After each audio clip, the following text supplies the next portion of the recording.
गंगा के पवित्र तट पर स्थित महर्षि वाल्मीकि का दिव्य आश्रम, जहां वेद मंत्रों की गूंज से संपूर्ण वन प्रफुल्लित रहता था, जहां ऋषिमुनियों के अग्निहोत्र से उठता पवित्र धुआं आकाश को भी तपोमय बना देता था।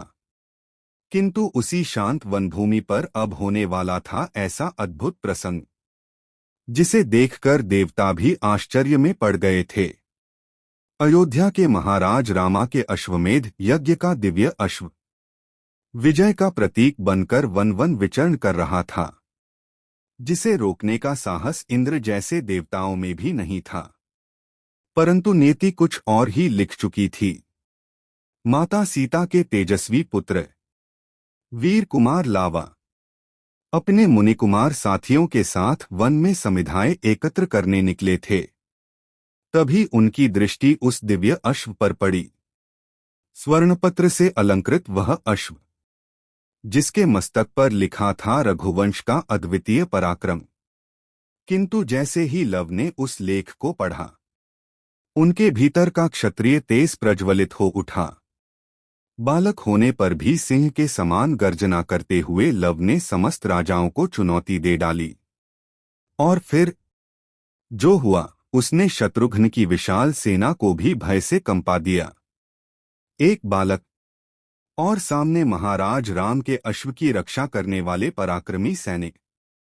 किंतु लव के बाणों की गति इतनी प्रचंड थी कि देखते ही देखते रणभूमि करुण क्रंदन से भर उठी।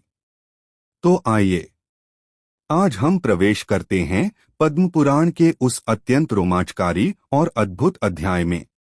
वाल्मीकि आश्रम पर लव द्वारा अश्व को बांधना और अश्वरक्षकों की भुजाओं का काटा जाना। वीरता, धर्म और अद्वितीय पराक्रम से भरी यह कथा अब प्रारंभ होती है।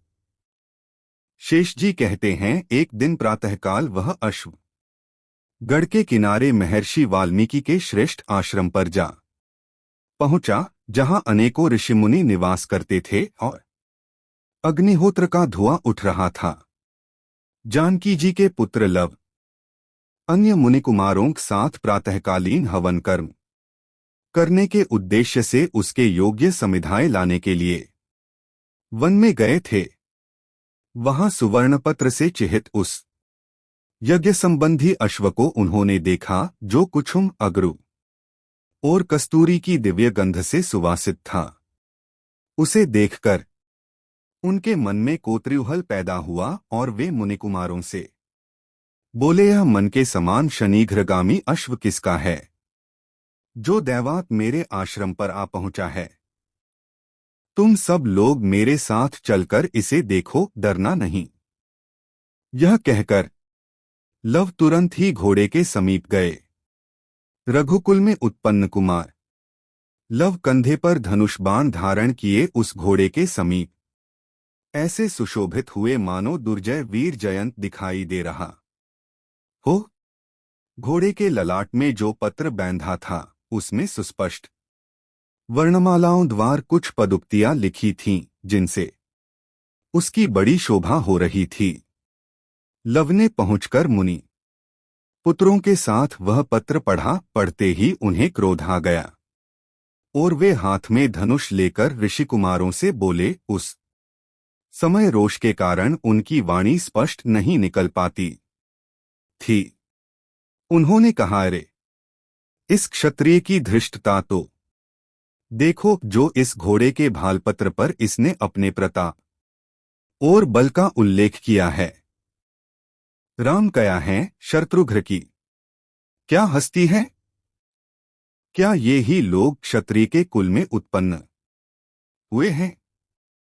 हम लोग श्रेष्ठ क्षत्रिय नहीं हैं। इस प्रकार की बहुत सी बातें कहकर लव ने उस घोड़े को पकड़ लिया और समस्त राजाओं को तिनके के समान समझकर हाथ में धनुष बाण ले वे युद्ध के लिए तैयार हो गए।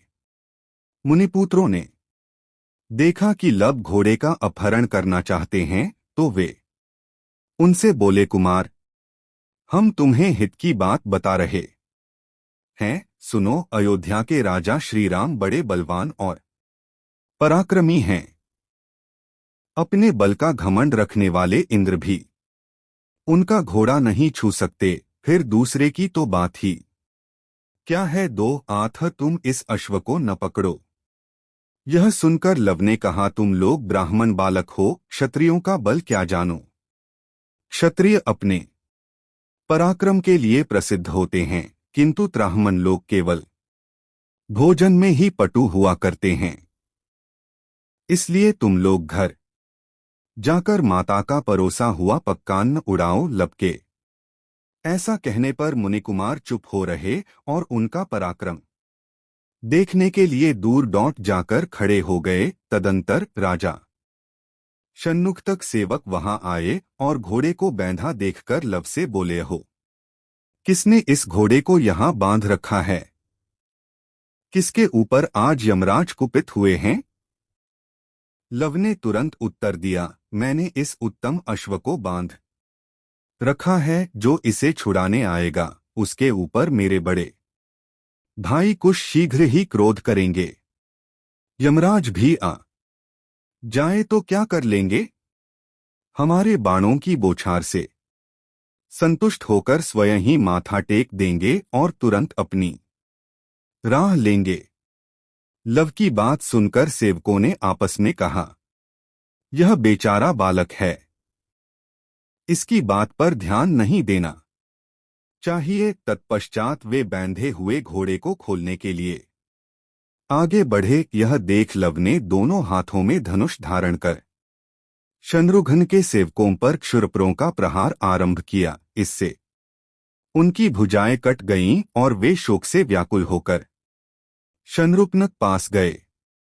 पूछने पर सबने लव के द्वारा अपनी बाहें काटी जाने का समाचार कह सुनाया।